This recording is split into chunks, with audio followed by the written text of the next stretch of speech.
Ya vamos a dar comienzo, ¿sale? Entonces, seamos bienvenidos a La Voz de Residente en Pediatría. Muchas gracias por acompañarnos esta noche del martes con estos excelentes doctores que tenemos de compañía como ponencia.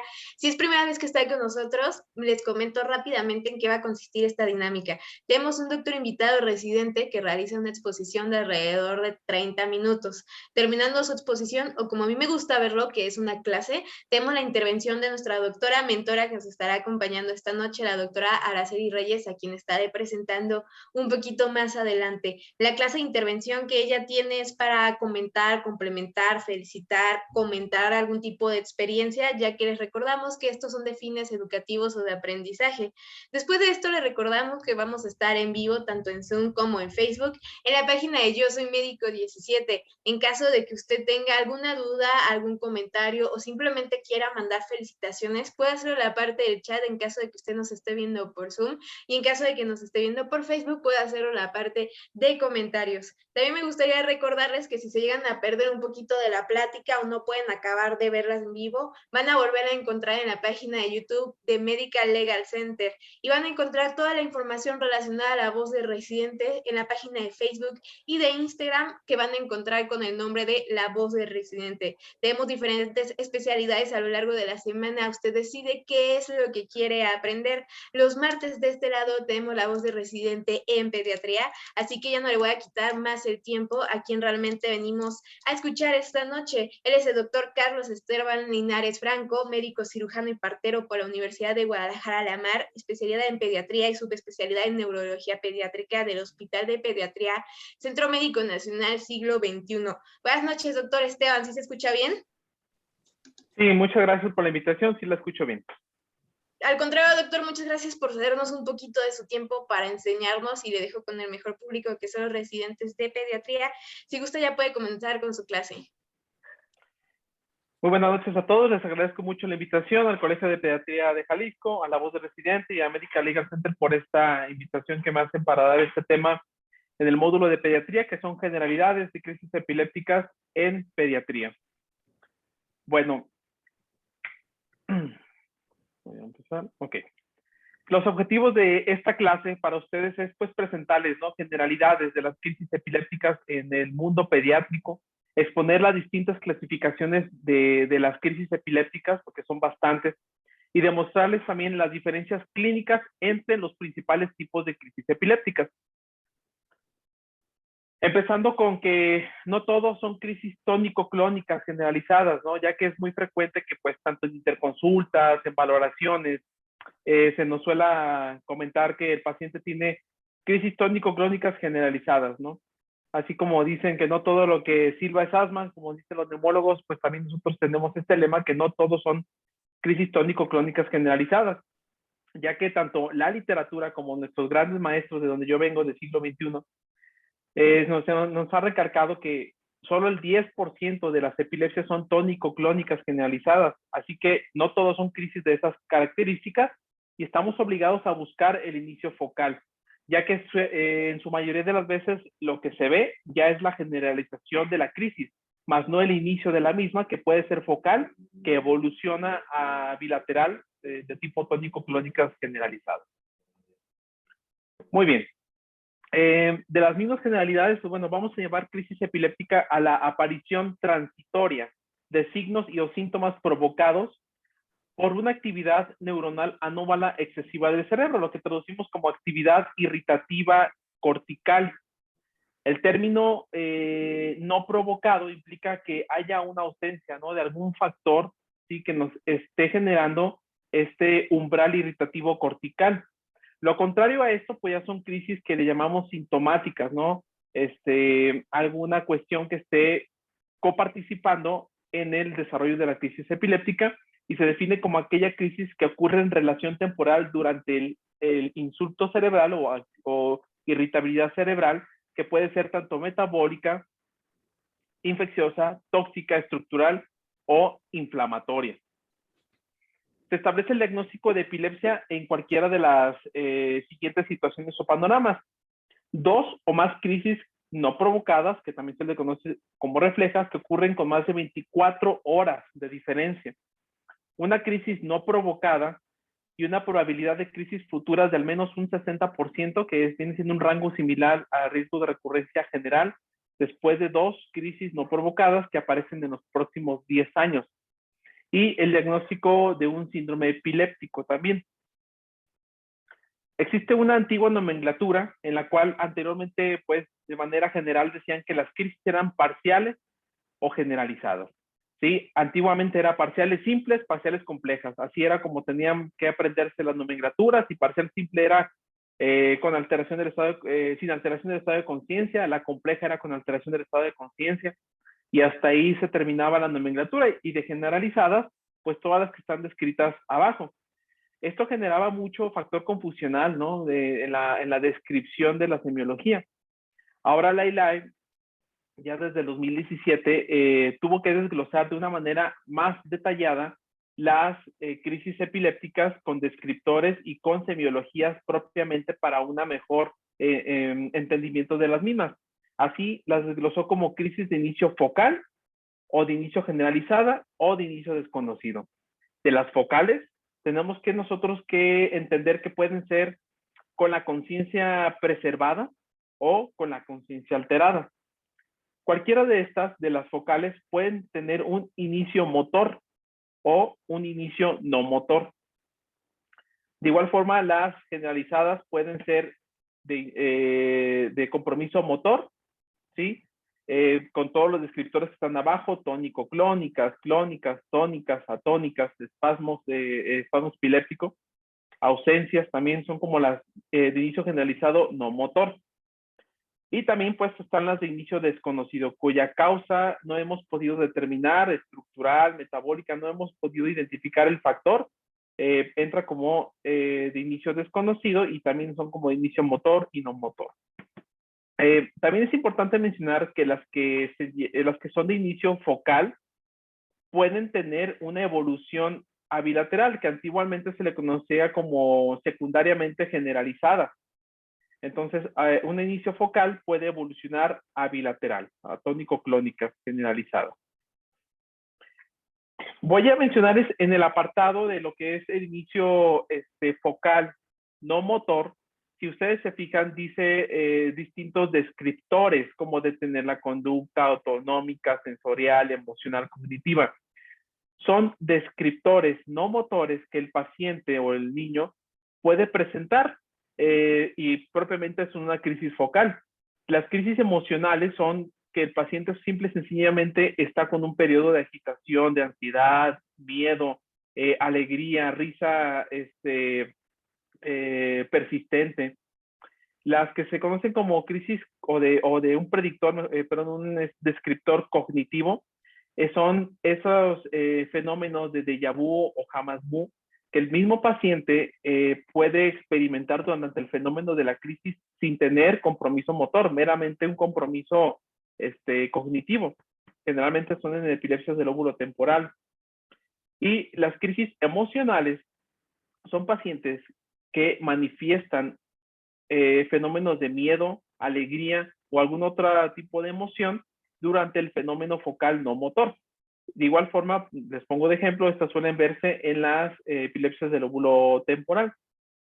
Aquí les voy a poner nuevamente esta tabla, que es la misma que la anterior, para enfocarnos en que las de inicio focal no motor, hay una mnemotecnia que me gustaría compartirles, que es algo que en nuestro hospital, en nuestra sede, nos han fomentado la facilidad de, mediante mnemotecnias, aprendernos ciertos descriptores. De igual forma se los comparto a ustedes. En la casilla de inicio focal no motor está esta mnemotecnia más seca, como la harina para las tortillas, en la cual la M es de compromiso motor, la A de compromisos con automatismos, sensitivos, emocionales, cognitivos, autonómicos. Entonces, todo esto en conjunto nos ayuda, mediante esa mnemotecnia, a no tener, o mejor dicho, a no olvidar, ¿no?, algunos descriptores en las crisis focales. De igual forma, el hablar de generalidades de crisis epilépticas es mencionarles que también la ILAE encasillado toda una serie de síndromes electroclínicos, ¿sí? Por edades. ya que es importante mencionar que pues los que se presentan en etapa neonatal, pues muy difícilmente se describen, ¿no? En la etapa de la adolescencia, pues, o igual los de la adolescencia, pues es muy difícil que se presenten en lactancia. Hay síndromes como la epilepsia miclónica juvenil, que se le llama síndrome de Jans, que pues es muy característica, ¿no? De la edad adolescente, no así no así en edades más pequeñas, ¿no? Se suele presentar en adolescentes, 11, 14 años, que no vamos a ver en etapas más tempranas. Entonces, esta es otra clasificación que existe, pero esta es de síndromes electroclínicos que la ELAI agrupó por distintos grupos de edad. Otros factores que se tienen que considerar o que se han considerado en la clasificación de las crisis epilépticas, aparte del tipo de crisis que fue focal, generalizada o desconocida, pues bueno, es también encasillar a qué tipo de etiología, lo que se ve en su lado derecho de la pantalla en los cuadros rojos, es también clasificaciones tomando en cuenta la etiología, ¿sí? Ya sea, por ejemplo, estructural, dependiendo el óvulo o el área estructural afectada, pues nos orienta a qué tipo de semiología el paciente va a presentar o presenta durante la crisis epiléptica. Genética, pues bueno, tiene algo que ver con los síndromes electroclínicos que puse anteriormente, en lo cual hay un gran involucro de genes, cromosomas, que pues de alguna manera nos orientan a qué tipo de crisis el paciente o síndrome electroclínico el paciente presenta, como los Dravet, DUS, etcétera. En cuanto a lo infeccioso, lo metabólico, lo inmunitario, pues también existen otro tipo de clasificaciones. En cuanto a un ejemplo a lo inmunitario, pues crisis epilépticas que se suelen presentar en pacientes con algún tipo de encefalitis autoinmune, encefalitis de Rasmussen, que cada una de estas tiene, aunque no son patognomónicas, tienen un cierto patrón que las caracteriza. Un ejemplo de ellas, sería la encefalitis de Rasmussen, en la cual son crisis focales, motoras, persistentes, que más adelante les describiré algún ejemplo.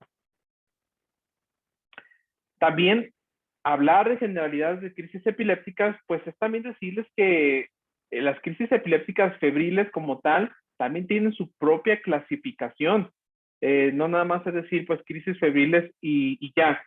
En el mundo pediátrico, en el área de admisión continua de urgencias, pues es importante conocer que estas se clasifican como crisis febriles simples o complejas. Simples más que nada o complejas es más que nada en la duración. Simples menor a 15 minutos, complejas más de 15 minutos. Simples son generalizadas, ¿sí? Tónico-clónicas, y complejas son focales. Algo que también las caracteriza a las crisis febriles simples es que en el postictal o en postcrisis que le llaman aquí, no hay una alteración, pero en las complejas sí existe lo que se le conoce como parálisis de TOC, que puede durar horas el paciente padeciendo de la misma durante el fenómeno postictal. Aquí les pongo, hablando de las crisis febriles, les pongo estos esquemas en los cuales estos son el giro hipocampal, una estructura del sistema nervioso central, del lóbulo temporal, en la cual del lado derecho podemos ver que existen varias áreas que se llaman cuernos de Amón, que se llaman como CA1, CA2, CA3, CA4. ¿Por qué las saco a colación aquí en las crisis febriles? Porque estas son áreas que son muy sensibles a la hipoxia o a la fiebre. Aquí les pongo, por ejemplo, que el área cuerno de Amón 1, esta es la que le llaman el sector más vulnerable, tanto a eventos de hipoxia como a eventos febriles. Pacientes que han tenido antecedentes de crisis febriles de manera constante o persistente, es un área del hipocampo que es muy susceptible a presentar algún tipo de alteración estructural. Las cuerno de Amón 2, cuerno de Amón 3 le llaman las áreas más resistentes, en este caso para los eventos de anoxia. Y el cuerno de Amón 4, el sector que le llaman vulnerabilidad media, pues realmente, aunque también son vulnerables, no son tan vulnerables como las del tipo 1. Eso es algo que menciono aquí porque existen epilepsias del óvulo temporal o epilepsias mesiales, mejor dicho, epilepsias mesiales, que tienen ese antecedente de tener afectación en esta área estructural del sistema nervioso central, que es el hipocampo. También, hablando de generalidades, pues bueno, es importante conocer algo del estado epiléptico.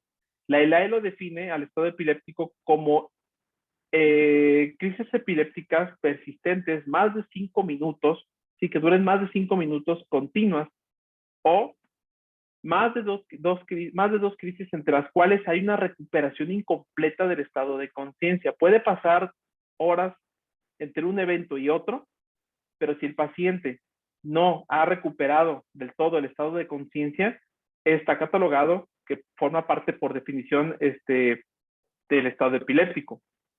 Y pues bueno, aquí les menciono alguna clasificación del estado epiléptico, que este se puede llamar como estado epiléptico precoz, aquel que se presenta, ¿sí?, en los primeros 5 minutos. Aquí es donde sugieren la yugulación, ¿no?, de la crisis con benzodiazepinas. De luego existe el estado epiléptico establecido, que es aquel en el que el paciente lleva 30 minutos persistentemente con la semiología epiléptica. Aquí ya es donde utilizan fármacos como el fenobarbital, el valproato de magnesio, el levetiracetam, la fenitoína. Luego está el estado epiléptico refractario, que es aquel en el que el paciente ya lleva 1 hora o hasta 2 horas con el fenómeno epiléptico. Aquí es donde ya el paciente requiere algún tipo de anestésico o intubación, y está finalmente el estado epiléptico súper refractario, que es aquel en el que el paciente lleva 24 horas con el evento ictal, aunque no, aunque se hayan utilizado todas las medidas anteriores y sea refractario como tal al manejo establecido.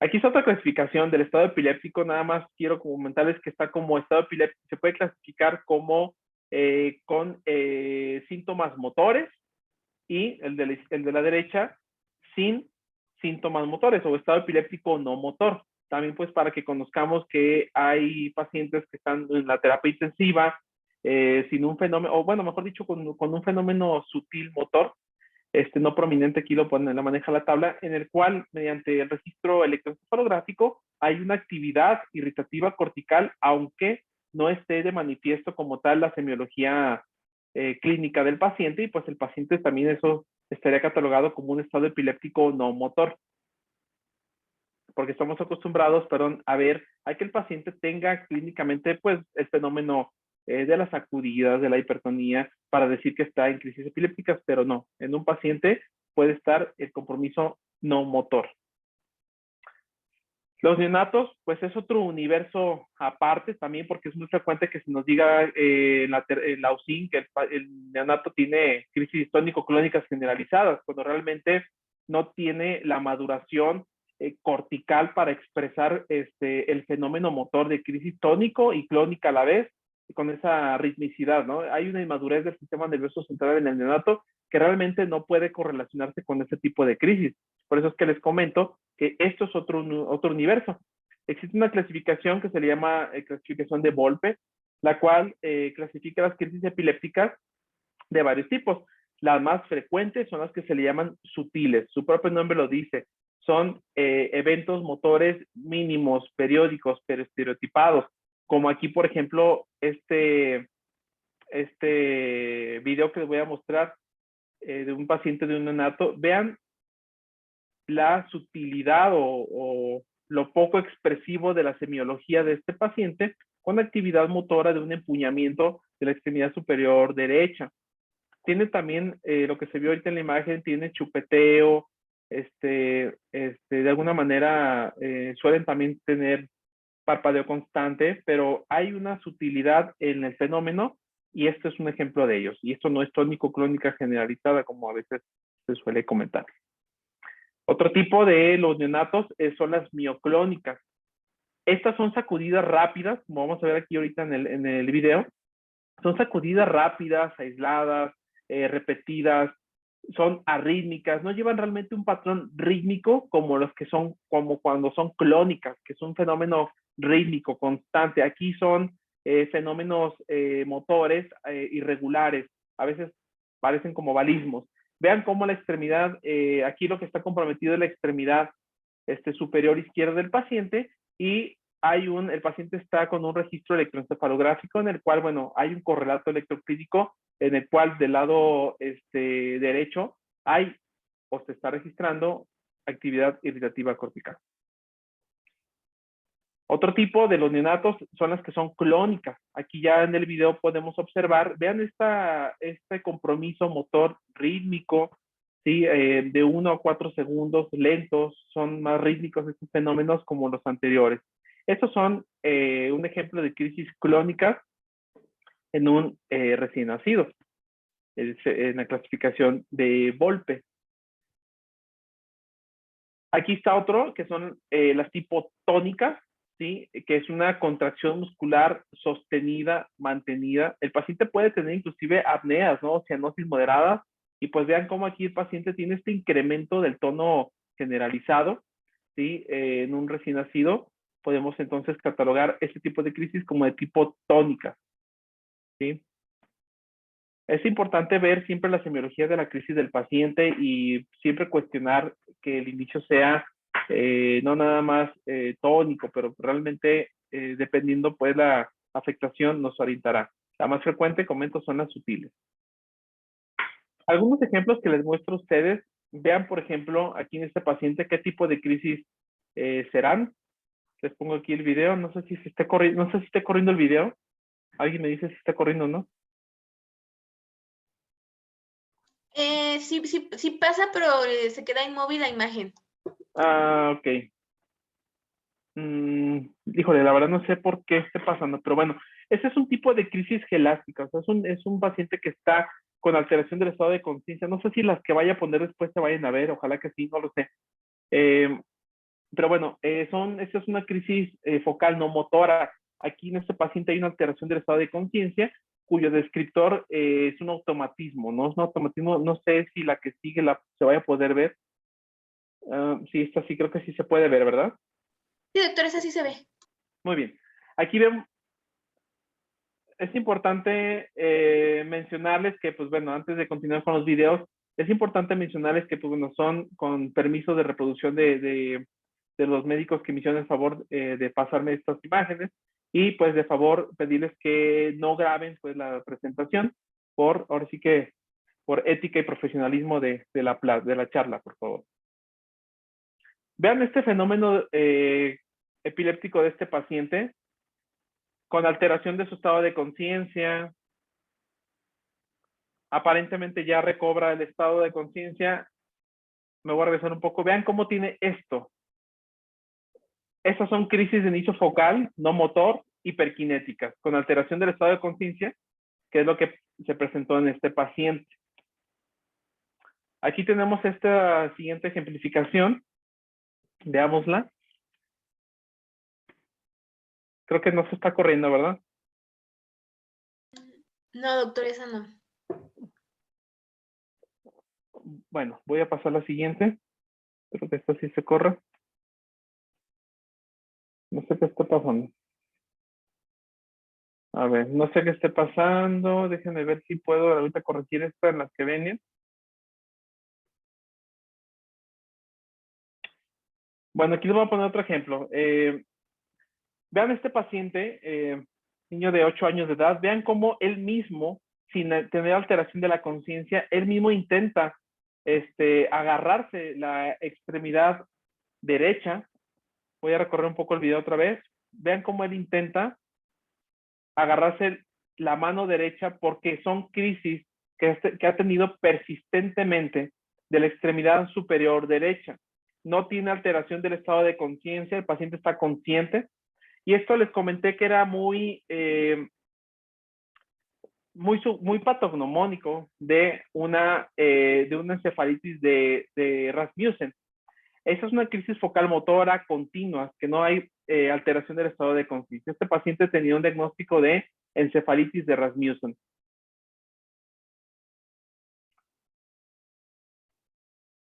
Este es otro ejemplo de crisis epilépticas. Vean cómo el paciente en el recuadro donde se ve el video tiene una actividad focal persistente del hemicuerpo derecho. Vean cómo el lado izquierdo lo mueve de manera voluntaria, de manera consciente. El paciente no está El paciente todo el tiempo está consciente de lo que está sucediendo y tiene un correlato electroclínico. Este paciente tiene un diagnóstico nuevamente de una encefalitis de Rasmussen, al cual pues fue sometido a cirugía radical, una hemisferectomía radical. Y pues bueno, se tiene como protocolo de estudio en nuestra sede del siglo XXI, donde hay comité de cirugía para encefalitis de Rasmussen. Se someten a protocolo de estudio, entre ellos registro electroencefalográfico, pues para evidenciar de dónde está todo el hemisferio. Obviamente también se acompaña de estudios de neuroimagen, resonancias, anticuerpos, antirreceptores, antiglutamato, para, bueno, establecer todo el protocolo de estudio. Aquí está el paciente y el correlato electroclínico, en donde el fenómeno motor es derecho, pero en el lado izquierdo hay asimetría interhemisférica de los grafoelementos. Esta es interesante para que la podamos ver. Vean a esta paciente, una adolescente, recuerdo que tenía creo que 17 años de edad. Vean el fenómeno que va a presentar, podemos creer que a lo mejor ahorita no sucede nada. Vean cómo empieza a tener una salivación, una cialorrea profusa, vean ustedes. A la paciente se le está hablando, no está entendiendo nada. Vean cómo tiene esos automatismos y también tiene un acompañamiento de estereotipias. Hay movimientos de la mano que empieza a ser como chasquido de los dedos, movimientos circulares, empuñamiento constante, o sea, esos son estereotipias motoras, acompañado de fenómenos con automatismo como la cialorrea profusa que está presentando. Eso es un automatismo que presenta. Después la paciente aparentemente recobra ya la conciencia, ya aparentemente ya está conectada al entorno y pues ya, aquí es donde busca algo con que limpiarse. Aquí, ahorita les vamos a hablar de este caso. Este caso es cuando es la misma paciente. Aquí es cuando llegó a urgencias, en la cual pues, nos pide interconsulta para valorar el fenómeno que está teniendo ella. Vean aquí, esta paciente se le pidió que hiperventilara. Ahí tiene un reguilete en la mano para que hiperventilara y ahí se desencadenó el fenómeno epiléptico. Vean, la paciente ya está con alteración del estado de conciencia, no nos entiende, no está conectada con lo que se le pide. Vean el automatismo que está haciendo ella con el reguilete, con las manos, que esos automatismos que está presentando. Después también tiene una cialorrea profusa. La paciente no responde, tiene cara de pánico o miedo, ¿sí? Ya después la paciente empieza a tener conexión con el entorno, ahí todavía no, pero bueno, llega un momento en el que ya se le empieza a hablar y ya después empieza, creo que ahí es ahí, cuando ya empieza la paciente a estar conectada con el medio. Esta es una epilepsia del lóbulo temporal, ¿sí? Es una epilepsia en la cual, bueno, suele tener una semiología de estos tipos de automatismos, alteración del estado de conciencia, tiene presencia, los familiares dicen que tiene como que está como asustado el paciente, unas fases características de susto o de impresión. Tienen ella misma decía que un Kamagú, ella no recuerda haber vivido ciertas experiencias que ya ha vivido previamente. Entonces, esta paciente tenía una epilepsia del lóbulo temporal. Es ahí donde recalco la importancia del sitio anatómico, o mejor dicho, la semiología que nos orienta a dónde puede estar a veces la localización del foco de actividad eritativa cortical. Ya después de su abordaje, mediante realización de electroencefalograma y resonancias, pues bueno, se evidenció una lesión en el lóbulo temporal. Ya estamos por terminar. Veamos este fenómeno. Me voy a adelantar un poco aquí. Es una niña de 6 años de edad, la cual se nos pide que la valoremos. Se pone hiperventilada a la paciente.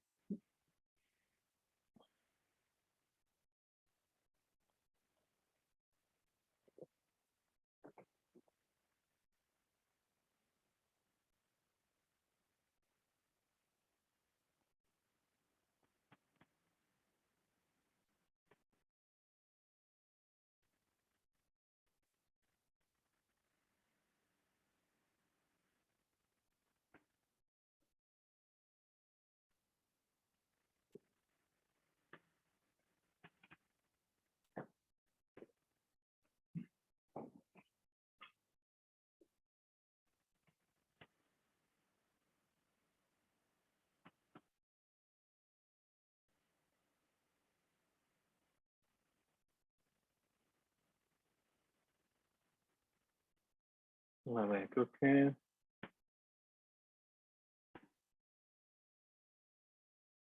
Aquí. Muy bien. Esto fue un fenómeno de ausencias en la cual se desencadena mediante la hiperventilación. La misma familia nos suele comentar que, pues, bueno, la niña se desconecta eh, del entorno por periodos muy breves y vuelve a retomar lo que está haciendo. Esta es una maniobra de hiperventilación, pues, para desencadenar el fenómeno epiléptico, que en este caso fue una crisis de ausencia. Y, pues, bueno, la hiperventilación se sugiere por esos cambios en la vasculatura cerebral, en los intercambios gases CO2, oxígeno, para generar ¿cómo se llama? Desencadenar el fenómeno ictal, y pues en este caso se comprobó la semiología de una crisis de ausencia. Ya por último, esta es una adolescente, 17 años de edad.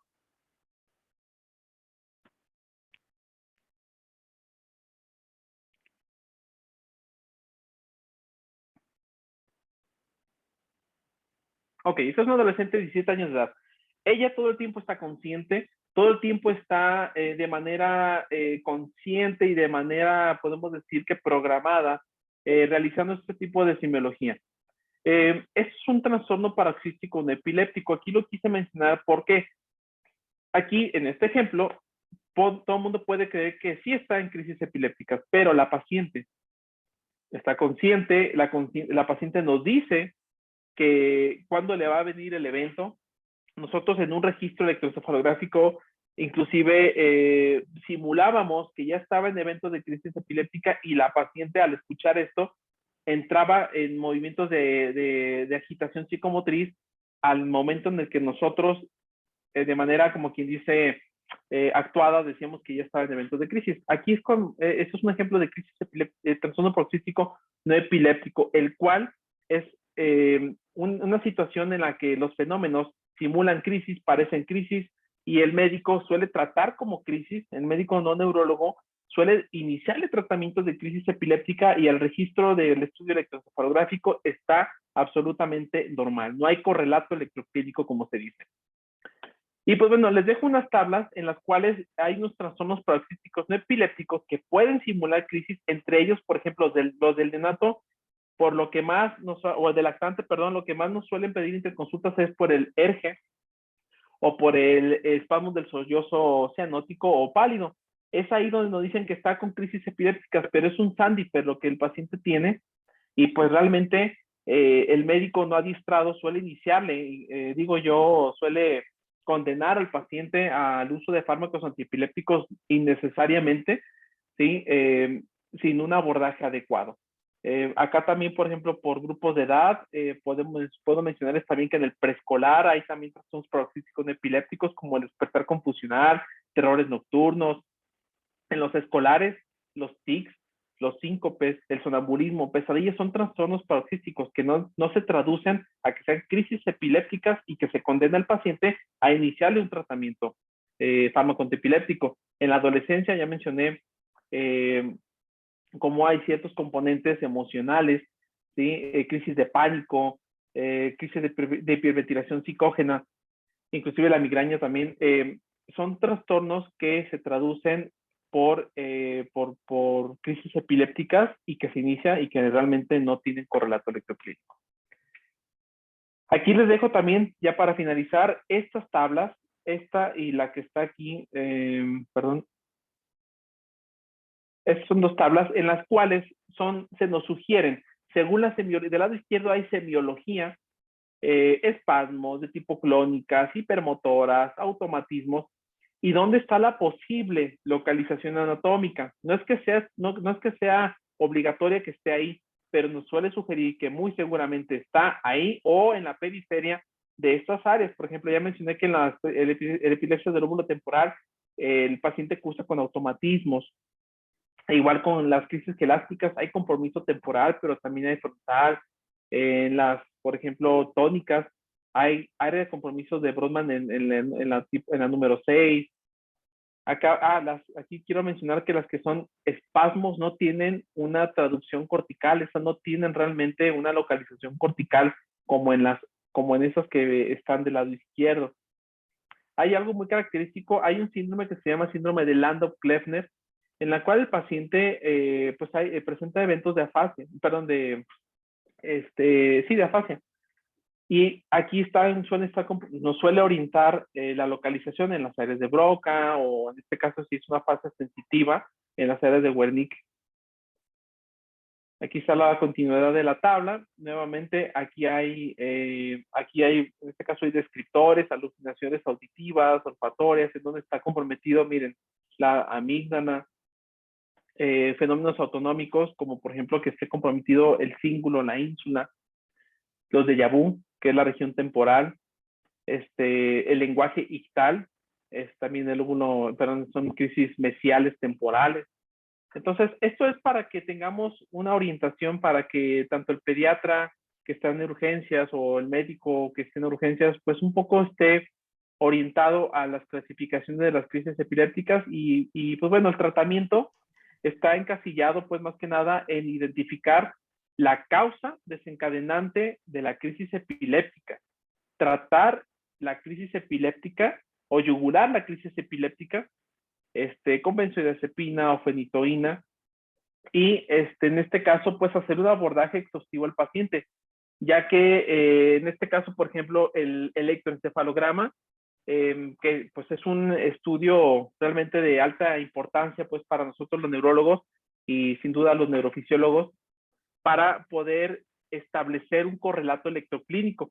Es de importancia mencionarles que el electroencefalograma en crisis epilépticas de primera vez, ¿sí? Hay literatura que maneja que tiene una sensibilidad de un 77%, otra literatura se va hasta el 55% de sensibilidad, ¿sí? En las crisis epilépticas de primera vez en las primeras 48 horas de presentado el evento. También hablando del electroencefalograma, cuando es una crisis una sola crisis, tiene una sensibilidad del 56%. Y cuando ha habido varios eventos ictales en el paciente y se le hace un registro electroencefalográfico independientemente del tiempo, tiene una sensibilidad del 70%. Entonces, ahí la importancia de tomar el estudio electroencefalográfico como un pilar en el abordaje de un paciente de crisis epiléptica. Y también otro dato a mencionar es que cuando un paciente ya tiene pero ya tiene el diagnóstico de epilepsia y llega a urgencias en un evento de crisis epiléptica, bueno, el primer paso sin duda es yugular la crisis si viene con crisis. Si ya llegó en el posictal y el paciente ya no tiene fenómeno motor, aquí lo que se recomienda es impregnarlo realmente con el fármaco que toma. Por ejemplo, si toma el paciente levetiracetam, se puede impregnar con su medicamento como dosis extra o adicional a la que toma. Ya no es yugular la crisis, no viene con crisis, no es el objetivo o si toma valproato, impregnar al paciente con valproato si ya es que ya lo toma, obvio.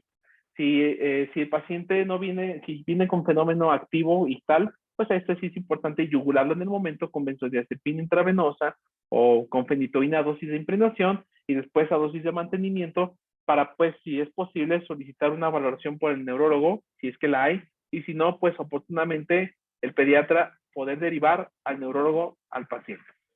Pues de mi parte es todo, espero haber cubierto algo de generalidades, hay unos videos que no se pudieron ver, pero bueno, eso desconozco que pudo haber pasado, les agradezco mucho la atención a ustedes y pues bueno, sin duda muchas gracias a la doctora Araceli Reyes Payawis, que es mi profesora titular del siglo XXI, la cual me aportó muchísimo y me ha aportado muchísimo como persona, como profesora, como profesionista. Muchísimas gracias por la plática y por su atención.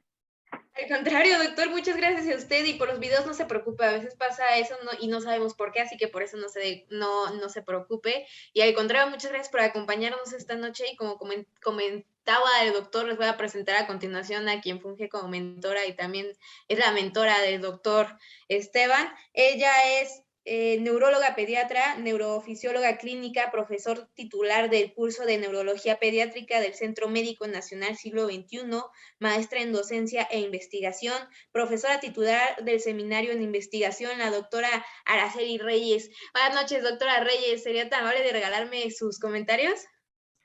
Claro que sí, buenas noches a todos. Antes que nada, pues quiero felicitar a este programa tan interesante que tienen, esta intención de ayudar a los médicos pediatras en los temas más relevantes de las especialidades relacionadas con nuestra rama. Antes que todo, nosotros somos pediatras y sabemos la dificultad que se tiene pues para los diferentes diagnósticos en las diferentes áreas. Por otro lado, quiero felicitar al doctor Linares. Realmente el hecho de hablar de epilepsia es un universo, son demasiados conceptos que se deben de tener en cuenta. A veces puedo yo comentarles a mis residentes que manifestaciones de epilepsia hay, como funciones del cerebro existen. Entonces, realmente sí es un tema bastante complejo. Sin embargo, el doctor Linares de manera bastante exitosa ha hecho un resumen muy claro de todas estas manifestaciones que se encuentran. Pienso que los puntos que se dieron en esta plática, en esta charla, son claves para que nosotros, el público en general y la parte, principalmente me refiero a los pediatras, puedan identificar el hecho de que un paciente pueda o no tener epilepsia, por las implicaciones principalmente que se tienen ante un diagnóstico que pudiera ser erróneo. Entonces, sí es cierto, esta área es pues de manejo propio del neurólogo pediatra. Sin embargo, con la parte de un adecuado adiestramiento, un adecuado guía para poder identificar los movimientos involuntarios anormales, las alteraciones del estado de conciencia, condiciones de conducta que pudieran simular o que pudieran ser realmente crisis, pues bueno, creo que aquí nos dieron los puntos clave. Una de las herramientas que nosotros utilizamos y que afortunadamente tenemos en el servicio es el electroencefalograma. Los doctores que se forman en nuestro centro pues tienen la habilidad de poder realizar estos estudios y obviamente de la interpretación. Esto ya es una parte un poco más compleja porque pues bueno, sabemos que de por sí es un poco difícil a veces acceder a este tipo de herramientas, pero en el caso de nuestros residentes pues tienen esa herramienta precisamente para poder corroborar o no sus diagnósticos. Me parece también bastante importante que se haya hecho la aclaración en cuanto a los diferentes conductas o diferentes diagnósticos diferenciales, como son los trastornos paroxísticos no epilépticos, que efectivamente en determinado momento pueden diagnosticarse de una manera errónea como epilepsia. Considero que el haber puesto o haber compartido con ustedes los videos que se compartieron, nos da un panorama bastante amplio de lo que podemos nosotros, a lo que podemos enfrentarnos en el día a día, a los médicos pediatras que se enfrentan a ello en su práctica diaria. Y que pues bueno, esto es un punto a favor, el conocer, el identificar todos estos fenómenos. Y por último, pues bueno, esto siembra de alguna manera la inquietud de que se siga aprendiendo, de que se siga leyendo en cuanto al tema que nos ocupa en este momento y, por supuesto, a los temas que ustedes amablemente nos comparten en cada presentación. Muchas gracias, doctora. Igual les comento rápidamente si alguien del público tiene una duda, porque por ahí vi que hubo interacciones de levantar mano. La única manera en la que tengo para que puedan ser escuchados, vaya, es que lo hagan de manera escrita en la parte del chat de preguntas y respuestas. Por ejemplo, me parece que la parte de preguntas y respuestas, no sé si le aparece a la doctora Reyes o al doctor Esteban de Question and Answer. Ahí hay dos preguntas y serían tan amables de contestarlas mientras si alguien más se anima a preguntar otra cosa. Doctor Linares, ¿quieres contestar alguna? ¿Tienes ahí el acceso a las preguntas o las... Sí. Dice el doctor Froilán Guerrero, ¿no? Gamboa, nos pregunta que si las crisis de déjà vu requieren tratamiento y cuál sería este medicamento y dosis. El electroencefalograma normal y presenta déjà vu frecuente. Ahí ya no entendí esta parte, pero tomando en cuenta la primera parte de las de déjà vu, comentábamos que, bueno, suelen ser asociadas a epilepsia del lóbulo temporal por lo general. Entonces, aquí, pues, bueno, el tratamiento suele ser en algunas ocasiones podemos dejar valproato de magnesio, ¿sí? La dosis puede ser a 15 a 20 miligramos kilo de peso día. Aquí es importante recalcar día, no dosis, porque a veces nos vamos por este error de que es dosis y sobremedicamos al paciente. La dosis puede irse incrementando de manera gradual, podemos llegar a 40 miligramos kilo de peso día, pero bueno, esos incrementos son graduales, no son, como dicen, de golpe la dosis, pero así se puede empezar. La otra es la dosis y, bueno, también se puede utilizar, no entendí la otra parte que dice el electroencefalograma normal y presencia de déjà vu frecuentes. La verdad no logro entender esta parte, espero, digo, una disculpa por no contestar esto, pero no lo logro entender. Así que, o no sé si sea la misma pregunta. Ok, también hay una pregunta que nos dice, sin un diagnóstico conocido de epilepsia que experimenta una convulsión por primera vez, ¿necesita atención médica de emergencia inmediata un niño? Claro, sabemos que una gran parte de los eventos de crisis pueden ser provocadas. Ya comentó el doctor Linares que una crisis epiléptica no es lo mismo que epilepsia. Una crisis epiléptica puede estar dada por esa hiperexcitabilidad cortical y esta hiperexcitabilidad provocada por algún tipo de alteraciones en cuanto a situaciones electrolíticas, por ejemplo, alteraciones en la glucosa, incluso a traumas, etcétera. Entonces, será muy, muy importante que se tenga el contexto general del paciente, el contexto integral, qué es lo que está pasando con el paciente antes de decidir si el paciente requiere o no tratamiento, pero la atención médica sí se debe de dar, se debe de descartar cualquier cuestión que haya provocado esta crisis y en todo caso, si es que no fue provocada, pues abordarla de tal forma que se identifique si puede tener o no riesgo de volver a tener crisis. Principalmente aquí hablamos de las crisis focales, cuando las crisis son focales debemos de descartar alteraciones, por ejemplo, de tipo estructural, entonces también nos debe de tener o debemos de tomar en cuenta los antecedentes del paciente para poder hacer un abordaje correcto. Entonces, si contestamos la pregunta de una manera muy concreta, ¿debe de tener atención médica? Claro, sí debe de tener atención médica, debe de llevarse a emergencias para que se haga se busque o se identifique la semiología de los fenómenos que se está presentando e identificar si es crisis epiléptica o no lo es y si es provocada o no para continuar el abordaje del mismo. Aquí hay otra pregunta que es más interesante que dice, creo que es de Norma Morán, que dice, ¿los movimientos involuntarios nocturnos de cuello o extremidades se pueden considerar crisis convulsivas? También depende del contexto de la situación. O sea, existe una condición que son mioclonías del sueño. Es decir, todo mundo las experimenta, son normales, no se traducen en fenómenos epilépticos, que es cuando estamos dormidos y soñamos, un ejemplo, estamos dormidos, soñamos que nos vamos a caer y brincamos, ¿no? O nos brinca la mano, o nos brinca el pie, una sacudida violenta. Eso no tiene traducción a que sea una crisis epiléptica. Eso es una que se le conoce mioclonías del sueño. Es una condición fisiológica, no requiere como tal manejo ni nada. Pero entrando en el contexto, hay crisis epilépticas que se desencadenan durante el sueño. O sea, realmente es una maniobra de activación del sueño. Bueno, es una maniobra que desencadena, perdón, el sueño no es de activación, no es una maniobra que es un estado que suele desencadenar algunas crisis epilépticas, pero el contexto es, si son sacudidas constantes durante el sueño, pues eso ya no puedo decir lo que sea fisiológico. Para dejar un poco en claro las diferencias y depende del contexto de cómo se estén presentando las sacudidas aquí en el paciente. Doctor, ella misma pregunta cuándo se considera epilepsia controlada.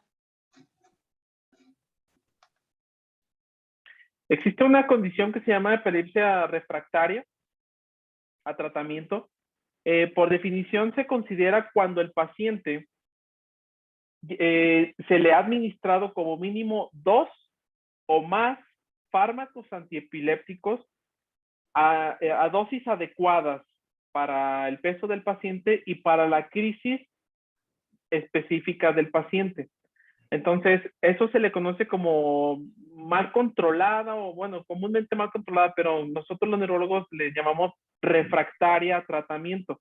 Reitero, cuando el paciente eh, toma o le tiene en sus indicaciones 2 o más fármacos antiepilépticos que están en adecuada dosis y que son específicas para el tipo de crisis epilépticas que el paciente presenta.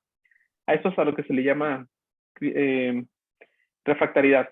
Ahora, en cuanto al descontrol, un paciente puede estar bien controlado de sus crisis epilépticas. Es importante mencionar que la epilepsia no se cura, solamente se controla. Y un paciente puede tener un control de sus crisis epilépticas con su adecuado fármaco antiepiléptico, pero hay factores que los descontrolan, principalmente las infecciones, las transgresiones alimenticias, los trastornos hidroelectrolíticos, las alteraciones metabólicas como la hipoglucemia.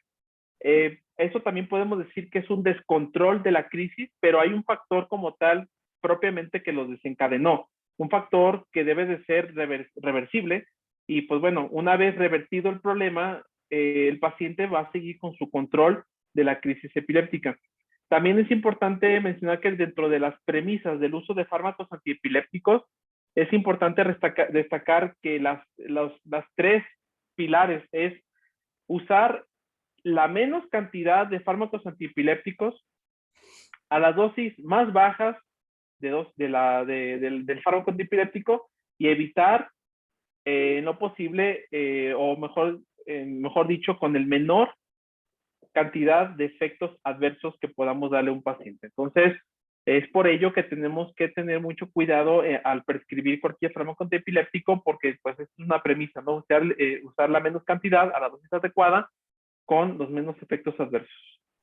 Redondeando un poquito esta parte que ya amablemente el doctor comentó, esta cuestión de descontrol y refractariedad, es un poco, digamos, compleja el hecho de hablar de una epilepsia controlada. Sin embargo, sí hay tiempos en los cuales podemos definirla como tal. Primero debemos de tener en cuenta si el paciente, qué tipo de epilepsia tiene y si se ha detectado o no un patrón de crisis. ¿A qué se llama patrón de crisis? A las crisis comunes o las crisis que ya se establecen en el paciente a pesar de los fármacos que ya se están administrando, se han administrado. Cuando un paciente decimos que tiene una epilepsia controlada, tenemos 2 condiciones. La primera es que esté libre de crisis por lo menos unos 6 meses después de que se administra obviamente el tratamiento. Y la otra es cuando el paciente tiene epilepsia y reduce al menos el 60% de las crisis que comúnmente se presentan. Como ya lo dije, no podemos hacer una generalización porque cada paciente pues va a ser diferente y obviamente por los tipos de epilepsia que ya el doctor comentó y los síndromes epilépticos y las condiciones en general de los pacientes, pues se tiene que individualizar estas definiciones. Pero en forma general y así como lo plantea Lila, es como lo he comentado en estos momentos. Muchas gracias, doctor. Ya por cuestión de tiempo, les leo la última pregunta de Florian. ¿Ustedes usan ya el cannabidol en gotas para el tratamiento de epilepsia, sobre todo en aquellas que no mejoran con el tratamiento habitual? Gracias. Doctor, ¿quieres contestar? Yo creo que aquí la experta en este tema es más usted, doctora. Sí me gustaría que me apoyara. De acuerdo, sí, hemos tenido, tenemos una cantidad de pacientes que manejamos con cannabidiol. Tiene algunas ventajas este fármaco, pero también algunas desventajas. Las ventajas, pues obviamente es el control de crisis, el que a veces nos ayuda a disminuir el número de fármacos antiepilépticos que se estén administrando. Sin embargo, las desventajas que tenemos en ellos son 2 principalmente. Una radica en el costo del fármaco, que sí es algo elevado y que desafortunadamente por cuestiones pues en general de los pacientes no logran mantener el tratamiento por un largo tiempo. Y la segunda es que se ha visto en algunos estudios y en la evolución de estos pacientes que el control de las crisis se da solamente por unos 3 a 5 años en la población mexicana y posterior a ello vuelven a tener crisis. No se está hablando de una generalización o bueno, de todos los pacientes, de un 100% de los pacientes, pero sí de algunos de ellos o de una gran parte de ellos. Entonces, siempre tomamos esta parte o este fármaco como una opción última casi para iniciar el tratamiento una vez que detectamos que la epilepsia es refractaria. Se han hecho estudios en los cuales pues se ha tomado como pauta a los pacientes que tienen síndrome de Lennox-Gastaut, por ejemplo, algunos pacientes con síndrome de Dravet, que también es una epilepsia que es bastante, que altera bastante pues la parte cognitiva y en general del neurodesarrollo. Y pues sí se ha tenido respuesta ante los mismos. En nuestro centro tenemos algunos estudios que se han realizado respecto a receptores de cannabidiol, por ejemplo, y a polimorfismos precisamente relacionados con estos fármacos y la respuesta al mismo. Entonces estamos en proceso de publicación de algunos de ellos y comentar, ¿no? Que siempre es bueno conocer una herramienta más o un fármaco más que nos podría ayudar a esta población que se vuelve pues bastante vulnerable por las condiciones y las consecuencias que se dan en todos los sentidos, desde cognitivo, psicológico y social. Muchas gracias, doctora Reyes. Me gustaría ya para finalizar, si nos regala primero usted, doctora, su conclusión y consejo para residentes. Claro que sí.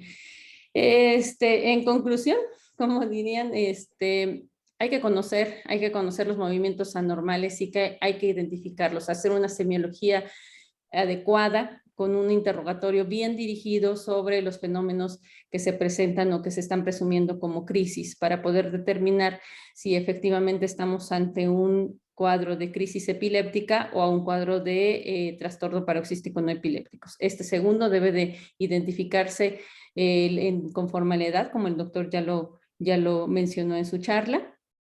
Y una vez que tenemos esto, pues bueno, ya hacer la referencia, en alguna de las preguntas se comentaba si se tiene que hacer un envío o referencia hacia un médico neurólogo, sí, pero ustedes como pediatras tienen las herramientas para poder para identificar esos fenómenos que se están presentando. Entonces, si ustedes han logrado captar toda esta parte que el doctor amablemente ya nos comentó, ya nos compartió, pueden también identificar estos movimientos que se presentan o estas condiciones anormales que se presentan en los pacientes para poder iniciar su atención y posteriormente el envío a algún neurólogo pediatra que pueda hacer el abordaje o incluso el médico pediatra puede iniciarlo, ¿no? Principalmente en las crisis provocadas, como lo he comentado anteriormente. Muchas gracias, doctora Reyes, y también muchas gracias por tomarse esta hora de su tiempo para comentarnos sus experiencias y darnos de sus aprendizajes. Doctor Esteban, paso con usted, me regala sus conclusiones y consejos para sus compañeros de residencia. Bueno, pues en conclusión, pues más que nada reiterar, ¿no? Este abordaje exhaustivo de un paciente con crisis epilépticas, un poquito orientarnos a qué tipo de crisis presenta el paciente con la semiología clínica. Y pues también yo creo que ya estamos en la era de la tecnología tan avanzada que podemos invitar a los padres, a los papás que graben todo fenómeno motor que se le haga raro del niño para tener evidencia digital de qué está pasando y no dar pie a tanta duda de si un paciente tiene crisis epiléptica o no. Es muy frecuente que pues la mamá diga que ya porque la vecina dijo que era crisis epiléptica, nos describa, a veces hasta nos describen fenómenos tan así que decimos sin duda es una crisis epiléptica y no fue más que una mioclonía del sueño o un reflujo, algo, ¿no? Un fenómeno de Sandifer, y pues ya al paciente se le está instaurando tratamiento antiepiléptico. Entonces yo invitaría que, en conclusión, identificar patrón de crisis, siempre hacer hincapié a cómo empezó la crisis, porque también nos suelen decir que se sacudió y se ponía duro y para ellos eso fue todo el fenómeno completo. Cuando realmente hay un fenómeno focal, que empieza focal, después se generaliza, siempre indagar, siempre preguntar de manera constante al familiar que nos trae el paciente cómo son las crisis, porque escarbándole nos van a terminar diciendo que la crisis empezó de otra forma, muy diferente a como nos la han estado describiendo todo el tiempo, y pues incitar a que tengan siempre, sabemos que el grabar es muy complicado a veces, pero ya cuando de todos modos el paciente va a tener crisis epiléptica con o sin la intervención del familiar, y pues bueno, orientar siempre al paciente o familiares, ¿no? Durante un evento de crisis. Más que nada es esa conclusión.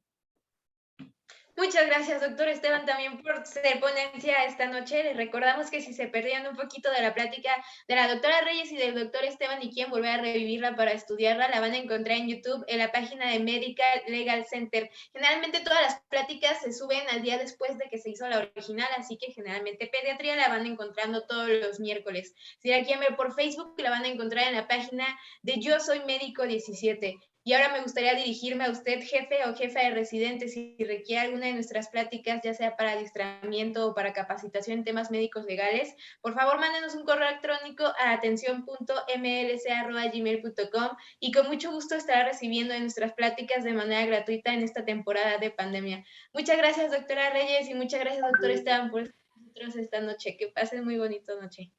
Gracias, igualmente. Gracias. Igualmente. Hasta luego. Hasta luego. Hasta luego.